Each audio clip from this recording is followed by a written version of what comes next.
of fate. This is the way. Truth is, I am Iron Man. Tells me when you'll love this. Hello, critics, non-critics, and friends. Welcome to the Film Optix podcast, where we take a glance into comic book movies, blockbusters, indie films, and everything in between. I'm your host, Christian, and today I am joined by Amanda, AMX NDA Reviews, here on the show. We're going to be taking a trip through the multiverse to talk about Doctor Strange in the Multiverse of Madness. Devin is out for now. He had some family business he had to take care of. So Amanda is here taking his place for now. So, the show must go on for sure. But before we begin today's show, you can listen to our podcast on platforms around the internet. And if you are a new or seasoned listener to the show, we would love to hear from you guys. Follow us on Instagram and follow us on Twitter at FilmOptix. That is Optix with an X. Or you can email us at filmoptix@gmail.com for any movie-related questions. Amanda, how the heck are you? I am doing great. I am. Thank you so much for having me. I'm really excited to dive into the Multiverse of Madness with you.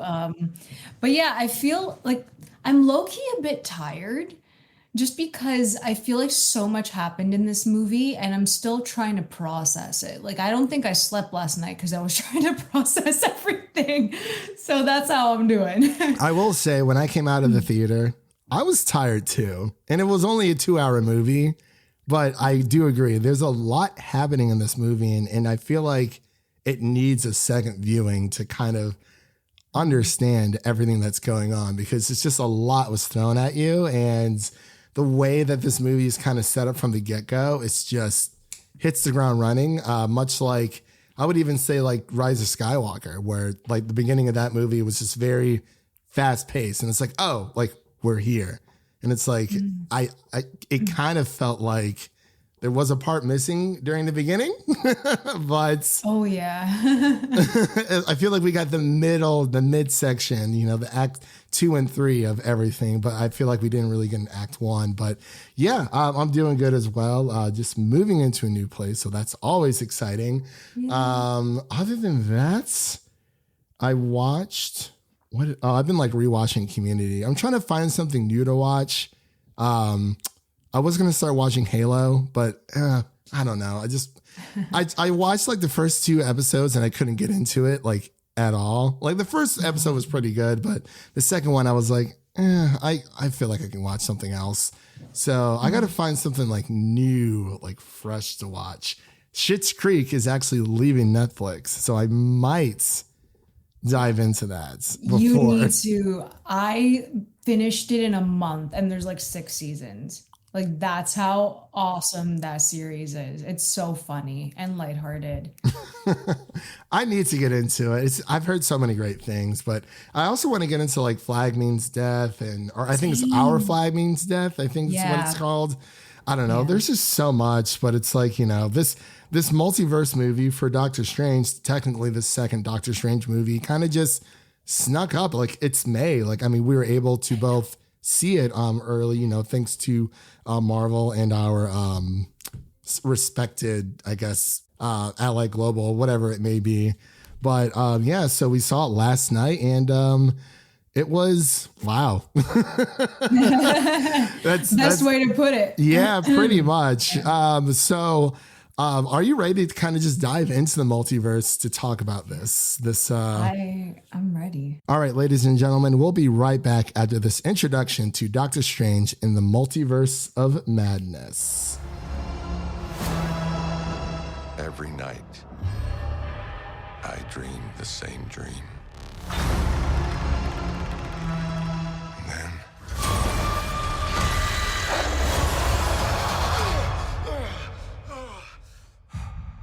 the nightmare begins. All right, ladies and gentlemen, and we are back with our Doctor Strange in the Multiverse of Madness, directed by the Sam Raimi, back at it again with Marvel. It's been forever. And I'm very excited that he's back. Writers, actually, I think it only includes one, which is Michael Waldron, and stars Benedict Cumberbatch, Elizabeth Olsen, Benedict Wong, Rachel McAdams, and more. And the synopsis, I actually found a synopsis on IMDb, but I think that was an old synopsis before the reshoots happened, it was talking about how Doctor Strange casted a spell that's, then kind of like how he did in No Way Home, but his own doing. It was very odd, but I actually grabbed the synopsis from Rotten Tomatoes, so I'll just read that really quick. So Dr. Stephen Strange casts oh my God, I did not change it over. So let me read the original IMDb synopsis here. It actually says Dr. Stephen Strange casts a forbidden spell that opens the doorway to the multiverse, including an alternate versions of himself whose threat to humanity is too great for the combined forces of Strange, Wong, and Wanda Maximoff. So that doesn't sound like the actual plot. So I think, because this actually happened when we did our massive talent review, where IMDb had an older synopsis dealing with how it's supposed to be like a Quentin Tarantino movie that Nick Cage was like auditioning for. But I wonder if they didn't update it, because again, that's a little I don't think they did, because wasn't like America supposed to be in No Way Home? I think so. Maybe. So I think that's why that synopsis sounds very different. Different, yeah. I think that's what it is, because that not what happened. Yeah, I was like, what is this talking about? What here? movie is this? I like the sound of this one, but no offense. I'm just I mean, honestly, there's some things, but yeah, the movie info from Rotten Tomatoes reads that the MCU unlocks the multiverse and pushes its boundaries further than ever before, journey into the unknown with Doctor Strange, who, with the help of mystical allies, both new and old, traverses the mind-bending and dangerous alternate realities of the multiverse to confront a mysterious new adversary. That sounds more like what we witnessed. I was reading, I was like, wait a minute, that doesn't sound right. Like, IMDb, you got to get your stuff together. I go to you guys for these things, usually because Rotten Tomatoes, their movie info, or at least the synopsis, is like, it's usually like a paragraph. And I'm like, nobody wants to read this. But it's detailed, and then you're like, oh, they don't give anything away. Exactly, yeah. So the way it's going to work here, ladies and gentlemen, again, this is going to be a spoiler-free review, just because we don't want to ruin the fun for you guys. There's unfortunately been a lot of people out there online who just kind of take pride in that kind of thing, but we're just going to get into our initial reactions and then our final thoughts, and then our first viewing rating, and kind of just close it out from there. So I'm going to pass it over to Amanda so she can give her initial reactions of Doctor Strange 2. Okay, so this is rough. You have 10 seconds on the clock. No. Oh my God, sweating. I'm confused. I think the best way to, like, the one word that I can describe, after walking out of Multiverse of Madness, was that, like, I was underwhelmed, but I was also very confused with how I felt about it. I felt like the visuals were phenomenal. God bless Sam Raimi, like King, he's back. Like, you could tell that. Literally Santa on the cross. For those who can't see this, I'm sorry. We just praise Sam Raimi. He elevated Michael Waldron's script. So I had a lot of fun with how Raimi presented Scarlet Witch and Doctor Strange. I thought that their power sets were really cool. We got to see them, like, the full extent of their powers, and that's what I really appreciated. Something that I didn't really vibe with in the first Doctor Strange is that, like, I understand that we have to get a feel of his origin story. We have to see him come into his own and with his powers, like, it's a junior level type of Doctor Strange. But for someone with like that power set at that caliber, and we know that he's like sorcerer supreme, like all of that, and he's master of the mystic arts. Like it's just the fact that like I wish we would have just gotten there sooner. I wish we would have gotten this in the first one. That's just something that like maybe an origin story would have been more beneficial through a flashback for Doctor Strange. But this is what I wanted for him. Is it not a direct sequel to the first one, as like we were talking about last night, Christian? Like it didn't feel like that. But for me, the MCU is on this grand scale now, and I don't think we're ever going to get this contained simple structure like ever again. There's going to be additional characters, there's going to be other people coming in and out, and it's just not going to feel simple without like the excess that they're going to put into it, unfortunately, moving forward. So I was underwhelmed, happy with it because Sam Raimi, but also like confused. So if you don't make sense of this review that I'm saying right now, it's because I am also conflicted. Yeah. But I'm just conflicted with how I feel about it. But I really enjoyed watching it. Yeah. I would have to agree with you there. And I guess before I get into my initial reaction, like when I had mentioned that it didn't feel like a next installment for Doctor Strange, like you are right. Like it is going to be more grand. And I love seeing, like, I always love seeing cameos and, you know, other heroes kind of guest starring in someone else's movie, much like with like Thor Love and Thunder. It's just like, I'm not Love and Thunder, excuse me, Ragnarok. See, I'm already thinking ahead there, but it's all right. It's coming up here close. But yeah, for Doctor Strange in the Multiverse of Madness, I think it's like, it was a wild ride. Like you said, you know, the CGI is phenomenal, and we kind of knew it had to be going in. And this is probably one of the most Sam Raimi movies to ever Sam Raimi. So it's the horror elements and, you know, the jump scares and just the eeriness of this film really oozes out. And that's what I love about it. And I think that this film really dives deeper into the multiverse than we've really ever seen before. And it's going to be hard to like, for people to grasp like the logical sense, but like it's not going to make sense, and that's totally fine, because when you're dealing with like time travel or anything multiverse wise, if it's not like a simple like one-off structured story, obviously this is more of a grander scale, like you said, it's a lot of things aren't going to make sense, and you kind of just have to go with it.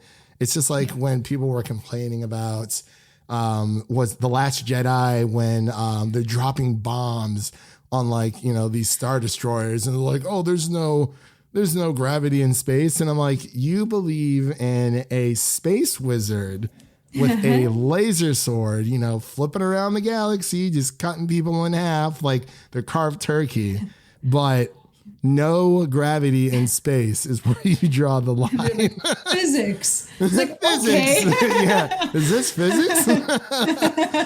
So it's like with anything comic book related, like you kind of just have to go with the flow. And that's what I did with this movie. I really enjoyed it. There are a lot of things that I wasn't super crazy about, and I'm sure we'll get into that here soon. I think the performances all around were fantastic, especially Wanda. Elizabeth Olsen, again, just kills it. I've never felt like, outside of Spider-Man, like it's, at least within the MCU, I haven't really felt a lot of empathy for a lot of these characters. Maybe Loki, but like Wanda is like up there. I'm just like, man, like I feel you. Like you're crazy, but I feel you. See, like in that case, I feel like Strange and Wanda were balanced at times in sharing the screen time, but then the writing was better for Wanda than it was for Strange. So again, confusion. It was balanced, but it also wasn't balanced. Like it's so hard to talk about it, but I felt that like we all connected more to Wanda, because I also think that we had more time to spend with her, obviously with the show. So then to bring that to the big screen and have that connect, and then Olsen just brought it to a whole other level as the Scarlet Witch. And if it weren't for Sam Raimi, it wouldn't have hit. if we had any other director bringing out those horror elements, leaning into that type of camera work and filmmaking, and then Jesus, Danny Elfman's score, my God, it was phenomenal. Yeah. Like, I need that out today. Like, I need it now. But with that mixture, we wouldn't have gotten that perfect level of Scarlet Witch. And I think she stole the spotlight. As much as I really love Strange in this, I also feel like the constant multiverse type of storyline, I'm trying to work around. You get what I'm saying? Like, I feel like with the change and then the notion of who is, you get what I'm, you get what I'm saying. It was very, if you've seen Everything Everywhere All at Once, there's a few similarities with how certain things with certain, well, not physics, but I guess rules within that multiverse for Everything Everywhere All at Once. It kind of, I saw a few similarities, but they approach it in a different way. Obviously, no spoilers. So that's like kind of like the best way I could put it for now. But I gotta say, like, I mean, obviously, there's a lot of twists and turns within this. And I kind of mentioned earlier that this really felt like the middle, like act 2 of a movie. And then act 3, I feel like we didn't really get in act 1. And it really this feels like the episode 10 of WandaVision that we never got. Because even though it's called Doctor Strange in the Multiverse of Madness, it should really just be called WandaVision episode 10, like kind of like a Disney Plus TV special type situation. Because technically we learned way more about Scarlet Witch and her origin more so than Doctor Strange. Yeah. And it's like, you should have just given us a Scarlet Witch movie and then Doctor Strange makes the cameo. Because then that doesn't make any sense. There's so many ways they could have done this without labeling it as a direct sequel. But I guess because they brought in Mordor. Am I saying it right? Are you talking the Mordo. Yeah. Mordor. I feel like I'm saying Mordor, like Lord of the Mines Rings, of like Moria. I'm sorry. That dude, Chiwetel Ejiofor, is a fantastic actor. I feel like because they had to bring him in. Yeah, because of what happened at the end of the first Doctor Strange movie. Yeah. It felt chaotic, but not in a good way because it felt disjointed. So I feel like it was Sam Raimi's vision. And then it was a conflicting vision with Michael Waldron and what he was trying to do writing the script. So when you have like the writer and then the director clashing and their ideas clashing and then the director trying to make the best of it, that's where it kind of goes all over the place. But I do agree, like, it was fun. And then you have to just follow the rules within that multiverse, within that section. Yeah. And the things that we saw, freaking wicked. Yeah. Just like that's the biggest takeaway. It's like, you know what? Horror elements, beautiful. Do not take your children. Please do not take your children to go watch this. They will have nightmares. They will. Like, my goodness, the makeup on in certain aspects was like so strong. CGI was great. And then it's just the fact that like there were even jump scares. I know. And what I loved what Raimi did was that he let those scenes breathe. Like, he built the tension. He wasn't afraid to have silence on screen. And I think that's why it worked. Yeah. Yeah, that was fantastic. It's like I don't know. I always with this movie, it's like this. I mean, this movie was supposed to come out a few years ago, and because then we had like the dry spell of, was it 20? It was 2020. Is that when WandaVision came out, or was that 2019? No, that was 2020. 2020, big year, yeah. Yeah. That was all the Disney Plus TV shows was like that year. Yeah, that's right. Yeah. So it's, I don't know. It's like you said, like there's so many things I love about this, but it's like, it really just felt like, hey, we didn't give you that episode 10 of WandaVision where Doctor Strange was supposed to be in there. And then this is what we're going to give you guys, the thing that fans were kind of waiting for, because it really is a continuation of that. And I remember when Kevin Feige originally said that, you had to watch the Disney Plus shows in order to understand the movies going on. And I'm like, that makes sense. It's called, you're building a universe even more. But I feel like, I think I was talking to Mike about this yesterday. He felt like the shows are kind of taking away from the movies because everything's starting to kind of just feel the same. Like it's not that it doesn't feel like, with Daredevil or like Jessica Jones, like those are TV shows. And obviously, with Moon Knight and WandaVision, they're high budget, which is great, but they also just feel like a movie chopped into, certain sections. And I feel like this probably could have done the same. Everything's starting to blend in differently, which isn't a bad thing because, some people claim that they have superhero fatigue, but they're still going to go watch this like 100%. Right. I you know what? Sitting in Multiverse of Madness, like I could kind of feel it. I could because it's hard to even talk about it at this point because other than style wise from Raimi, it's like we've seen the multiverse, we've heard about the multiverse, especially with Into the Spider-Verse. Like that personally was like the best way to introduce it. Yeah, you know what I mean? So because there was a similar shot sequence of them jumping through it. So I thought that was really cool to see that in live action. Few similar lines between No Way Home and Multiverse of Madness as well. I was like, oh, yeah, they said it. Exactly. Yeah. So I love that. Don't get me wrong, but I feel like they didn't really expand on it. I agree. It's like surface level, and then they were using words. And I was like, well, I need a dictionary. I need a Marvel dictionary. Where's the wiki while I'm watching this? I was like, what? So you definitely have to watch this 2 or 3 times to understand what they're fully saying, which is fine. Because I felt like even the first Doctor Strange was like that. So I feel like if you read the comics for Doctor Strange, you're going to be very comfortable going into Multiverse of Madness. But for me, I'm like, these are words and stuff and things. I was like, what does this mean? But it's okay. It's like SpongeBob and Patrick. He's like, write that down.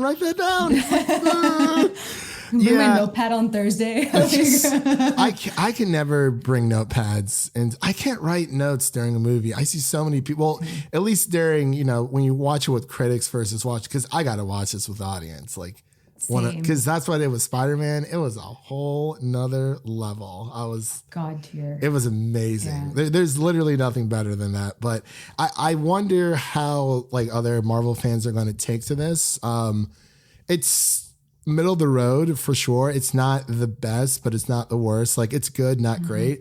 Another thing I kind of wanted to talk about was American Chavez, because I feel like she was kind of, in the marketing, she's there. But I feel like within this movie, she kind of just plays the damsel in distress. And I feel like there isn't a lot of depth to her character. Obviously, with Wanda, it's different. She's been in the MCU longer, but this is supposed to be her America Chavez's introduction. I think she did a good job, but she didn't have much to do. The way I took it was the fact that they were playing it up that she's a kid and that Doctor Strange became the mentor, which is a very Tony Stark thing to do. And it makes complete sense as to why he would take on that role. I completely agree with you that she has a fantastic power set. Visually, when we saw what she was capable of, I'm like, this came too late. What are you doing? What? Way too late. And that was the most powerful scene in the movie towards the end with her. I thought that was very powerful what they did. That whole sequence. I'm like, I love that. And it's 2 women. I thought that was great. Yeah. But I do agree that I felt Strange was just protecting her the whole time and she wasn't able to strut. But again, obviously debut, she's a kid, she's in another universe type of situation. I get that. Yeah. I'm worried about the Young Avengers. See, that's what I wanted to ask. So go ahead. No. What were you? Well, I guess what do you mean by you're worried about the Young Avengers? For me, it's the fact that I think, because I've been reading up on it, I have to do a piece for Collider, which I'm really excited about. And I've been reading up on the Young Avengers and how they formed. I don't think that a movie would do them justice. No, it has to be a series, 100%. It has to be, but not 6 episodes. No. I don't want that. No. I need an 8 to 10 because there's so much to unpack with like Wiccan and Speed, and then connecting that to Scarlet Witch, and then you have like America, like you have Kate Bishop, like there's so many things that you need to do. So my theory is that Chavez is going to be in Quantumania and they're not telling us. Because then you have to bring Cassie Lang into the mix. That's and right. they have to meet somehow. I don't think that's a spoiler. No. Okay, good. I'm just saying it's a prediction, but I think that in order, the only person that I can see going to Lang, if they're going to deal with Kang, would have to be America Chavez. Yeah. I would agree there. I want to see how they do this, because it's like, as much as I love these new Disney shows, this is the 6th episode. Like, I mean, with Loki, it worked so well. With Moon Knight, I feel like it's working very well. Yes. And I mean, WandaVision's the only exception. And by the way, when they, I can't say anything. I'm sorry. This small little hints of when Doctor Strange first visits Wanda, and certain score starts kicking in. I was feeling it. It was cute. That was a really nice touch.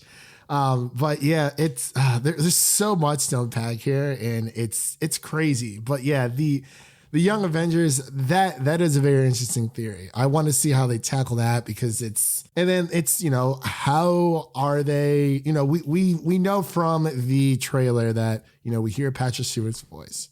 And, it's the whole the whole X-Men thing, and how Marvel is going to introduce that whole aspect, because, I mean, it is kind of tough. They have to try to figure out how to write that in within one of their movies. So it's like we have the Young Avengers that we know are being set up. They still have to introduce the Fantastic Four, and they have to introduce the X-Men, and we know a Blade movie is coming as well. So it's like, yeah, I have questions about that, but that's a separate conversation. Yeah, for sure. For sure. I mean, obviously, this is more, it really should be called Wanda and the Multiverse of Madness. Yeah. The adventures of literally Stephen Strange and Wong. The dynamic duo of Scarlet Witch and Doctor Strange. Seriously, though. But it's, there's so many things I love about this. I mean, it does hit the emotional field there for sure, but it just feels like a TV special for sure. I mean, the way that they've been marketing it like amazingly, and it's just, but like, oh man, just no more TV spots, please, for anything else. You know what? After what had happened on the Sunday, to me, yeah, when we're watching it, to me personally, I was affected by this. But I honestly think they do not need to market it this heavily. Marvel never needs to, because people are going to go. Never need to. Exactly my point. So don't put it. You don't even need a trailer. Just give us the teaser. All we need is the teaser, because every single trailer that comes out, and then they push the TV spots. I'm like, we know you have the money to do it. We understand, but quit flexing. You guys are like, literally, but stop. Like, there's just so many, like they spoil so much in like the TV spots and stuff like that I've seen. And I'm just like, stay away. Don't watch them. Like, for them to shut the replies off on their social media accounts. Yeah. Like, we've gotten to that point. I just think that like let's cut it with these trailers, like legit. Because even in the first trailer, they dropped the voice in the first trailer, and that was something. That was enough. That, not even that. They didn't even have to put it in, because those figures, they would have been contemplating who was sitting there to begin with. You know what I mean? That is true. Yeah. I get it. They're excited. I mean, the marketing for Moon Knight has probably been the best we've had. Subtle. Very, very subtle. We never really got that with Hawkeye. Well, then again, with Hawkeye, they told everyone that Yelena was going to be in Hawkeye like a year prior. So it's like, I was like, okay, and that I get it, but like, don't be like, who is this mysterious woman? Like, we know it's Florence Pugh. Yeah. Like, come on.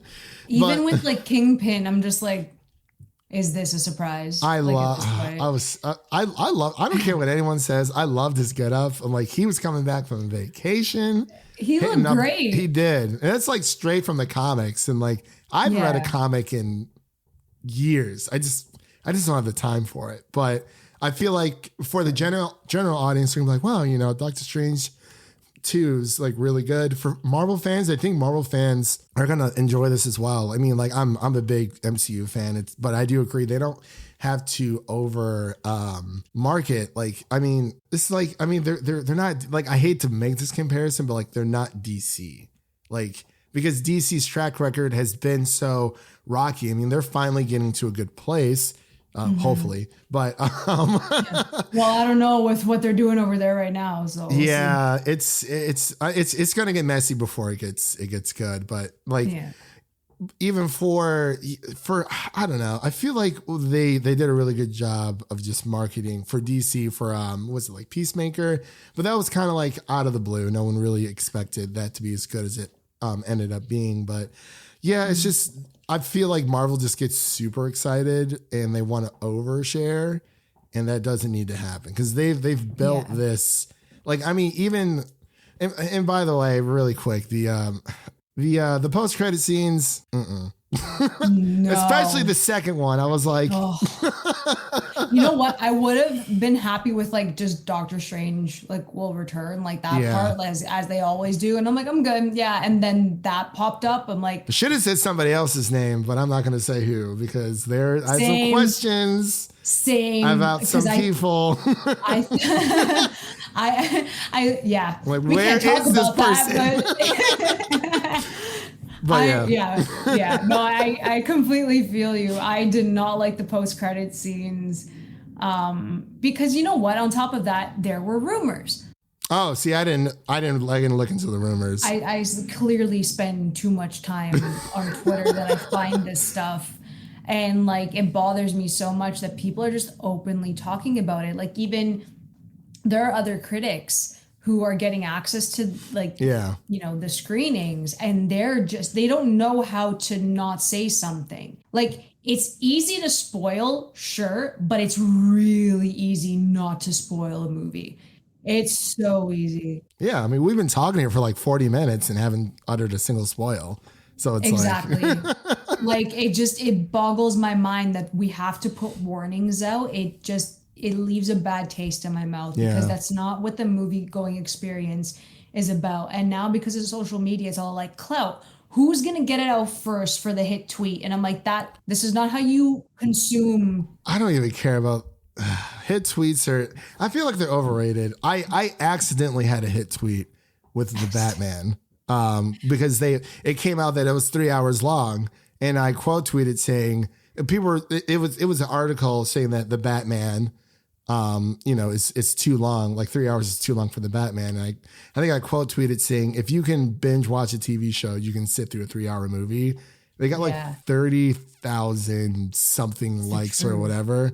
And I was just like, yeah, whatever. But like, I actually hate it when my tweets blow up because it's like my phone just doesn't stop vibrating and I'm doing something else. I'm like, make it stop. Like, I mean, I know it's, you know, like you can do like do not disturb and whatnot, but it's still, I'm like, I just see all those. It's like, I can see so many emails that I never check. I'm fine with that. 5,000 emails, whatever. But like 5,000 things on Twitter, I'm like, then my anxiety like spikes and I'm like, nope. No. But yeah, I do agree. It's not hard to spoil.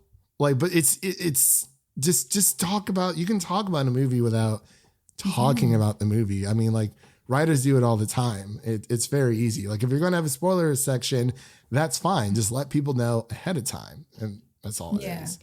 But I think we put a good dent to this.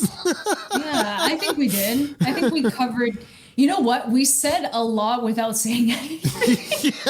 Everyone's gonna be like, so what is this movie about again? It's like, just gotta go watch it. You're fine. Yeah. You're I fine. do want to watch it again though. I do have tickets for Thursday for sure. Like, Same. gotta go see it with the fans. Like, there's just nothing more. Like, I'm telling you, when I went to go see Spider-Man No Way Home with fans, like people were cheering during the during the previews, like when Song of the Hedgehog 2, Yeah. like that trailer had just dropped and not a lot of people had seen it and people were just going nuts.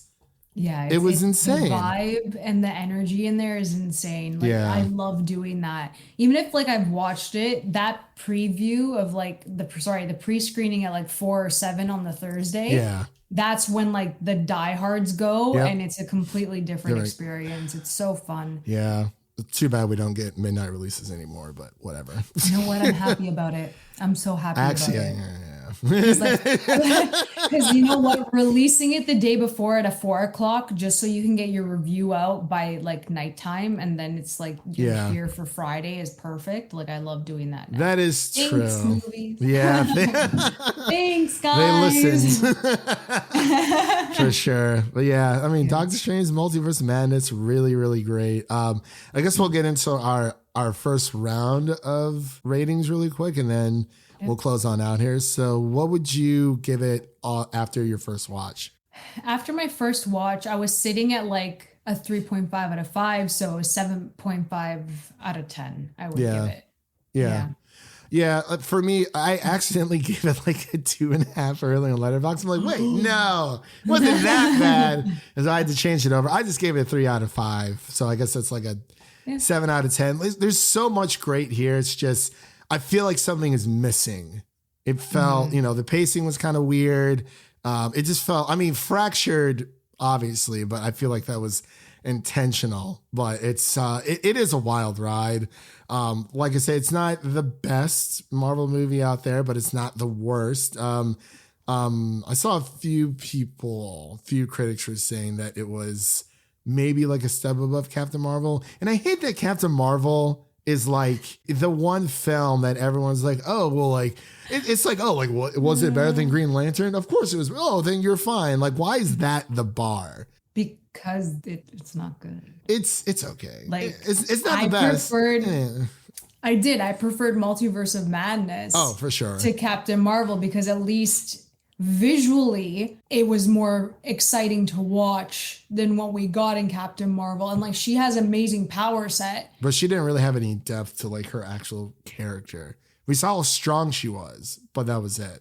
Which is like, that's great. But like, do I like Carol? Not really. I kind of like Monica a bit better. Oh yeah, for sure. And like, obviously Maria, like I connected to them more than I did to Carol, which shouldn't be happening in her own movie. They kind of shoehorn that one in. They're like, oh, this has to come out before Endgame. And I'm like, again, they know damn well that placement with that post-credit scene, like that's why it made $1 billion. Like, no offense to the people that worked on it, but like, placement is everything. Yeah. Oh, for sure. It's all a big marketing, strategy. And like, I mean, it worked. Like, I feel like some people get so caught up in like the MCU. But it's like at the same time, like, yes, we love these stories, but like at the end of the day, like they're here to make money. Like like it's all for like product, like selling products. Like the movie itself is a product, obviously you're going to have toys along with that. So I feel like a lot of people kind of forget that sometimes, because I've heard like, people, like, well, Spider-Man and Iron Man, like it was just, like it was whatever. It's like, well, yeah, they're great products, but Spider-Man puts butts in seats. No, there's no doubt about it. 100%. Like whether it is good or bad, but Doctor Strange Multiverse of Madness, I think fans are going to like it. It's just, it was, I guess, like a lukewarm experience. Again, I gotta watch it again to really sink my teeth into it. But yeah, that pretty much 45 minutes. Oh my gosh, look at us go. Spoiler free. Spoiler free. Look at this, ladies and gentlemen, a product of spoiler free. So really quick, we're going to pass it over to Amanda so she can let everyone know where they can find her on the internet and what is coming up on her website or YouTube channel. Well, you're a lot of places, so I'm not. Thank you, my friend. Thank you. This is a lot of fun. You guys can always follow me over at AMX NDA Reviews on Twitter, Instagram, and Letterboxd. You can check out my website, candidxcinema.com, my YouTube, Candid Cinema. My Multiverse of Madness review is up right now, spoiler free, because it's possible. And then tonight we are reviewing the first Doctor Strange movie directed by Scott Derrickson over at the Suit Up Geeks on YouTube. Oh, so check that out. Okay. Nice. Yeah.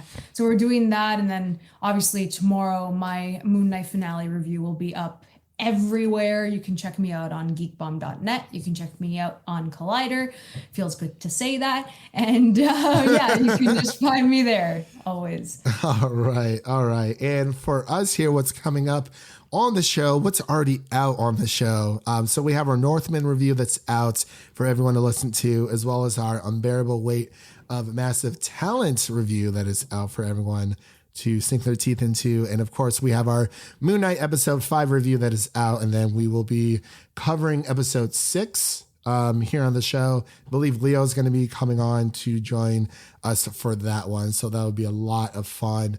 And we actually recently just finished our Hunger Games franchise revisited series with Nicole Ackman over at Next Best Picture. So definitely check that out as well. We're just kind of the month of May is going to be crazy. We there's so much going on. I mean, Star Wars Day is tomorrow as of this recording. So that's fun. And speaking of Star Wars Day, I have a definitive ranking of all 12 Star Wars movies. So the Skywalker saga, those 9 movies, and I'm including Solo, the Clone Wars animated movie, the feature movie, and Rogue One as well into that. So that should be up on InSessionFilm.com on May 4th for Star Wars Day. We also have Stranger Things is coming out this month, Obi-Wan. I still feel like it's weird that Moon Knight episode 6 is coming out on Star Wars Day. That's just very odd. This week is the most chaotic thing I have ever witnessed in my life, because it's just absolutely nuts. I just got a screener from Netflix, and the embargo's tomorrow at 9 a.m. I'm like, okay, sure. Oh. I'm like, I'll watch this documentary. No problem. problem. Okay, yeah. I thought you were talking about something. Sorry. I was like, oh, okay. No. Yeah. I know what you're talking about. Yeah. I just got it. I'm like, tomorrow. It's like, make it stop. It's like these streaming services need to coordinate and figure out something. But yeah, so that's coming up for Star Wars Day. And yeah, we have our Moon Knight episode 6 review coming out. I think that's pretty much it. Also, we always ask people here, if there's one thing we ask you guys to do, is to share an episode with a friend, whether it be your mother, your brother, your lover, whoever it may be. Share an episode of the Film Optix podcast with a movie lover in need. So with that said, we'll see you guys on the other side of the multiverse. And please do not spoil this movie for anyone. There's a lot of great surprises. It's just... I really hate it when people are just that selfish when it comes to something as important as this, or just in general. And leaks are going to happen. Obviously, if you're going out of your way to look down a rabbit hole, you're going to find them. But don't ruin the movie for anyone else. I did it to myself. Yeah, don't be an Amanda. Don't be me, fam. Don't be a Candid Cinema. But with that said, we will see you guys later on, and have a good rest of your week. And that's a wrap for today. Thank you all for listening. And if you enjoy our show, leave us a 5-star rating and review on Apple Podcasts and Spotify, and follow us on Twitter and Instagram to stay in the know. That was Amanda. My name is Christian, and we'll see you guys in the multiverse.